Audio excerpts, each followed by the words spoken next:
All right. Hello, everybody. How's everyone doing? My name is Adrian Carmona, and I am once again happy to be joining you guys for another edition of the Varsity National Live Postgame show. Hope you guys are ready because we have a lot of good stuff to talk about. Feels crazy that we are now in the last week of high school football. Um, Pretty crazy to think about, honestly. Um, it feels like just yesterday um, we were just feels like yesterday we were just starting, covering high school football back in week one, but now we are in the last week of the season as playoffs are coming up, and we have a really packed schedule for you guys tonight. A lot of recaps from stuff going on the East Coast, like Alabama, Florida, and Philly. Um, but you know what? Let's just get on with it. Let's get this party started. So we're going to start off with Jameer, who's going to be giving us his Indiana high school top three games of the week. Jameer, how's it going? Hey Adrian, how you doing? Good. How are you? Good, good. Hey everybody, I just want to say my name is Jameer with Arizona State University in the Varsity Sports Show, and today I will be talking about the top three high school football games in Indiana. So first, we have the number four ranked Warren Central Warriors. They played the Perry Meridian Falcons, and I'm just gonna start it off with the spoiler. Warren Central won the game 48-0. I know. I know. In the first quarter, Warren Central scored a 30-yard rushing touchdown, a 46-yard rushing touchdown, and a 5-yard rushing touchdown. The second quarter, Warren Central scored a 40-yard passing touchdown and a 10-yard passing touchdown and a 10-yard rushing touchdown. In the third quarter, Warren scored again with a 2-yard rushing touchdown, and those was the last points of the game for a 48-0 win. Then we had the number two ranked Brownsburg Bulldogs against the number 10 ranked Ben Davis Giants. The Giants started the game off. They started the game off well. At halftime, it was 35-7. But there was a turn of events. Then in the third quarter, Brownsburg scored a rushing touchdown, making the score 35-14. Ben Davis was up in the fourth quarter. Brownsburg scored in this order. They scored an 11-yard rushing touchdown, a 44-yard passing touchdown, a 56-yard passing touchdown, and finally a 18-yard field goal to come back from 35-7 to win the game 38 to 35. I do want to say in Indiana right now we are in playoffs, and so like these are elimination games right now. And then finally we had the number one ranked team in Indiana and the Lawrence North Wildcats versus the number fifth ranked Cathedral Fighting Irish. So at halftime the lead was 7-0. Lawrence North was up. Then in the third quarter, LN, which is Lawrence North, they scored a 40-yard rushing touchdown. Later in the third, they scored a field goal and they picked up a fumble, which they took back for a touchdown. And then the score was 24-0. So and then in the fourth quarter, Cathedral was able to score a rushing touchdown, but they didn't get to do anything really. But LN came out with the win, and they have an undefeated season right now. They are 11-0. Mm. Very interesting stuff going on over there in Indiana, like always. Well, Jameer, happy to have you on once again here. Hope you have a great night. Thank you, Adrian. You have a nice one too. Thank you for having me. Thank you. All right, awesome. So that was Jameer with his top three Indiana high school football games of the week already in playoffs over there. We're going to take it now over to Sabir, who's going to give us some Philadelphia high school football recaps. Sabir, glad to have you back today. Yes, sir. How you doing? How you doing, Adrian? Everything good? Yeah, doing good. How are you? I'm doing good, man. Right now, I'm on a roll right now. But basically today, we saw the Martin Luther King football team play a West Philadelphia team, and it was a very low scoring game. We had the West Philadelphia beating the MLK team. It was 18-0. It's like a very low scoring game. Like right now, the MLK they're not really doing too good this season. They're 3-8 right now. We're trying to see how they're gonna pick up for the rest of the season and how we're gonna enter into December and into the new year. Also, like I said, right now the West Philadelphia high school team right now they're doing pretty good.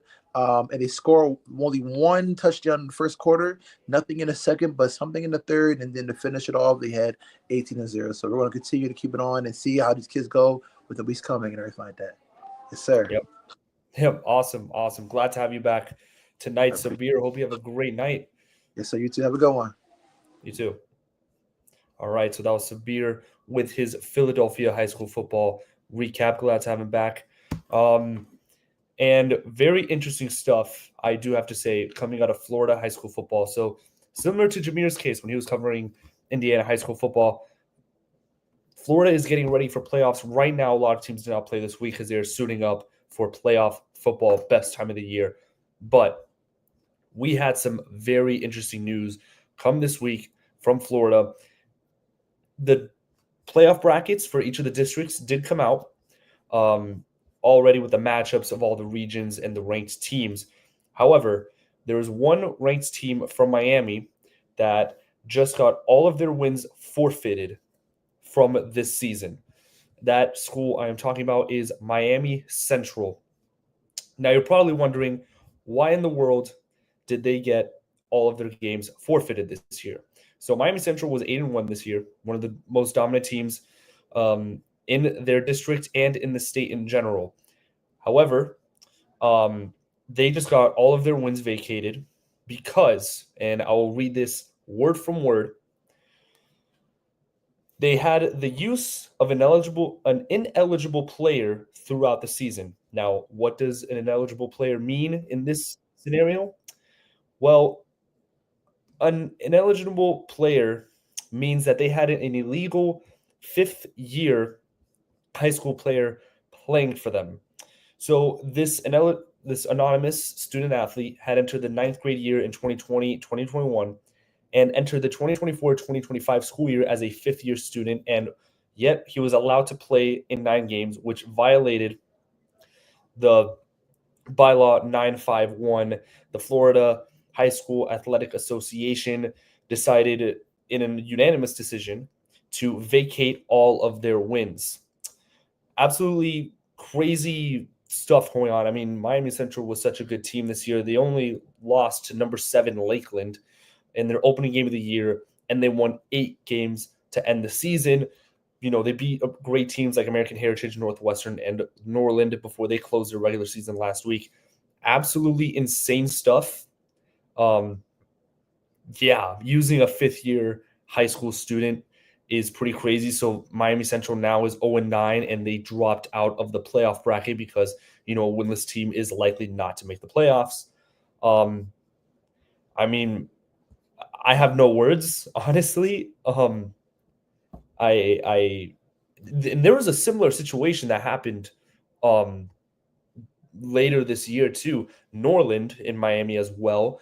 They were forced to forfeit their 33-27 win against American Heritage on October 27th for playing an ineligible player. So this is not new we've seen, but Miami Central will not be in the playoffs this year.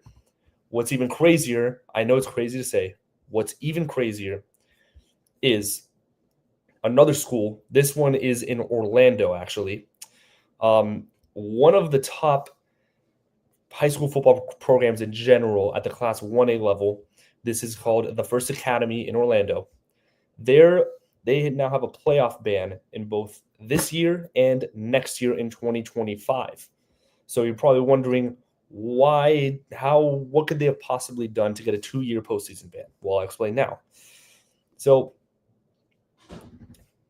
today, actually, the FHSAA board of directors, they voted unanimous to uphold the findings to get this 2-year postseason ban for this reason. And I'll read it word for word because, want to be accurate with this report.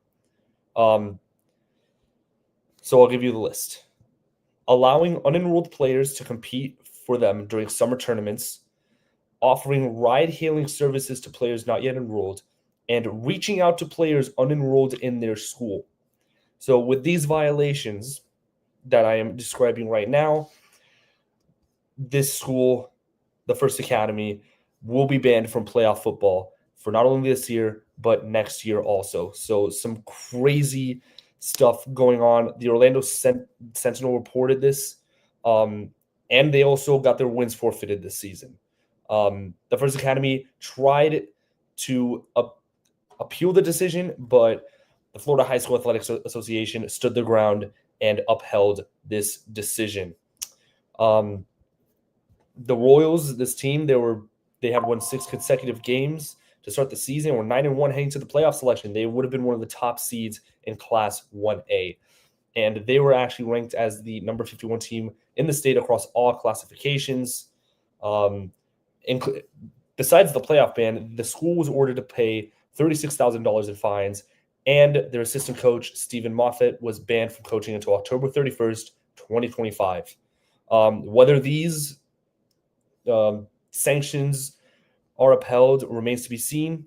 But yeah, just absolutely crazy stuff going on in Florida as we hit playoff football. Absolutely insane. I don't know what to think of it.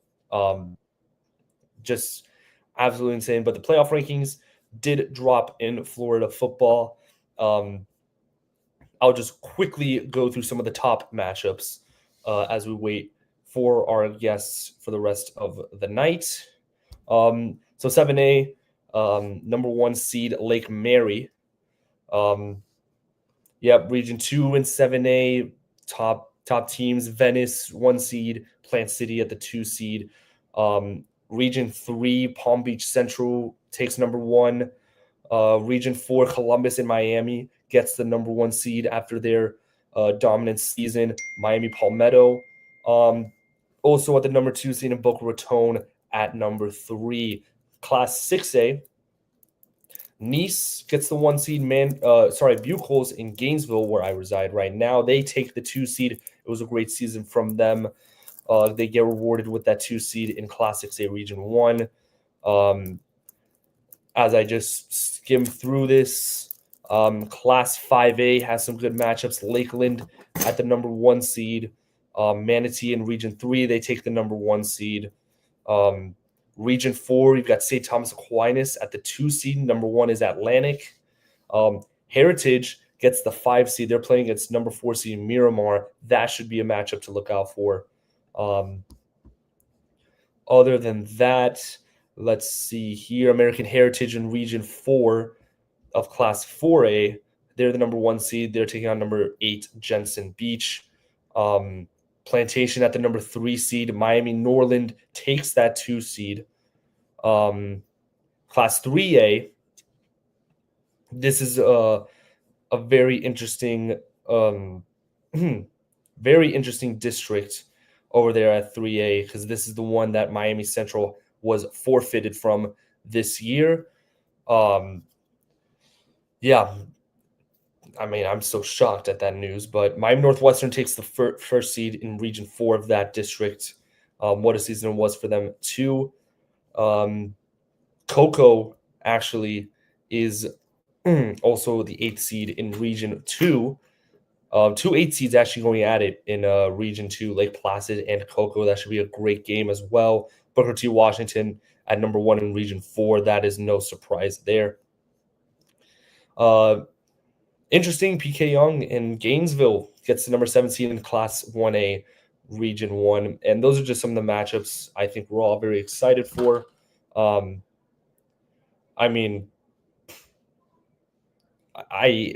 To talk about the news that just happened with Miami Central and the First Academy, I really don't know how stuff like that happens. You would assume that, these schools understand the rules and the violations and the sanctions that could come up if, you violate these rules in the bylaws that are, set forth by the FHSAA. But yeah, I'm truly shocked as to how that happened.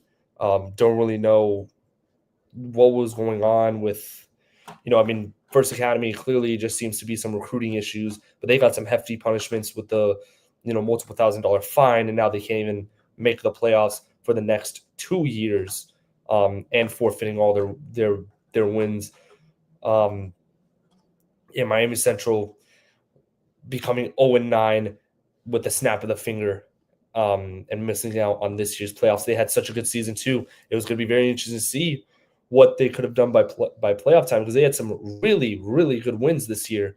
But yeah, this is absolutely ridiculous. College basketball is on right now as well. That is very good to see. College basketball is one of my favorite sports, honestly. because you really never know what's going to happen with that. And honestly, in the East Coast, there have been a lot of bans, or not bans, but forfeits this year for some reason. I don't know what's going on with high school football on the East Coast this year. Yep, multiple football teams had vacated wins. Um, I really just don't know what to say about it. It's kind of crazy. I mean, for bringing in an eligible player that's in this 5th year of high school to play for your team, I feel like that's something that's just, now how do you miss that?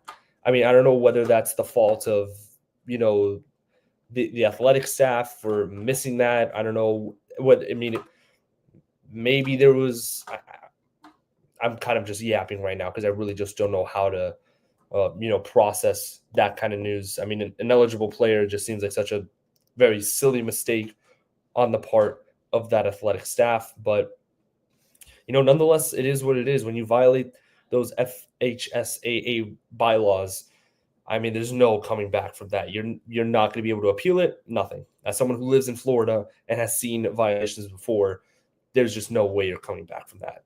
Just no possible way. But, nonetheless, it is what it is.